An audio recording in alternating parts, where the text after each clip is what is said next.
ଖାଲି ପଡ଼ିଛି 1636 ଏଲ୍ଆଇ ପଦବୀ। ରାଜ୍ୟରେ ପଶୁ ଚିକିତ୍ସା କେନ୍ଦ୍ରମାନଙ୍କରେ ପ୍ରାଣୀଧୀନ ନିରୀକ୍ଷକ ଲାଇଭଷ୍ଟକ୍ ଇନ୍ସପେକ୍ଟର ଏଲ୍ଆଇ ପଦବୀ ଖାଲି ପଡ଼ିଥିବା ସରକାରଙ୍କ ଦୃଷ୍ଟିକୁ ଆସିଛି। ରାଜ୍ୟରେ ମୋଟ 3330 ମଜୁରୀପ୍ରାପ୍ତ ଏଲ୍ଆଇ ପଦବୀ ମଧ୍ୟରୁ 1694 ଜଣ ପ୍ରାଣୀଧୀନ ନିରୀକ୍ଷକ କାର୍ଯ୍ୟରତ ଅଛନ୍ତି।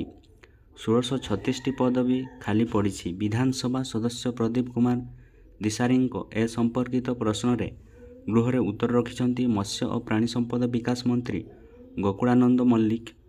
ମନ୍ତ୍ରୀ ତଥ୍ୟରେ ଦର୍ଶାଇଛନ୍ତି କି ବର୍ତ୍ତମାନ 386 ଜଣ ଏଲ୍ଆଇ ବିଭାଗୀୟ ତାଲିମ କେନ୍ଦ୍ରରେ ତାଲିମ ନେବା ପରେ ନିଜ ନିଜ ଜିଲ୍ଲାରେ ବ୍ୟବହାରିକ ତାଲିମ ନେଉଛନ୍ତି, ଯାହାକି ଆସନ୍ତା ଅଗଷ୍ଟ ମାସ ଶେଷ ସୁଦ୍ଧା ସମାପ୍ତ ହେବ।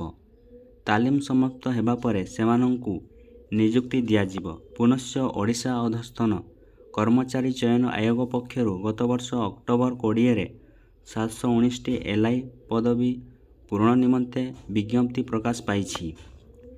ଚୟନ ପ୍ରକ୍ରିୟା ସମାପ୍ତ ହେବା ପରେ ଯଥାଶୀଘ୍ର ଖାଲି ଥିବା ଏଲ୍ଆଇ ପଦବୀ ପୂରଣ କରିବା ନିମନ୍ତେ ପଦକ୍ଷେପ ନିଆଯିବ। ଅବଶିଷ୍ଟ 531ଟି ପଦବୀ ପୂରଣ ଲାଗି ବିହିତ ପଦକ୍ଷେପ ନିଆଯାଉଛି ବୋଲି ମନ୍ତ୍ରୀ ସୂଚନା ଦେଇଥିଲେ।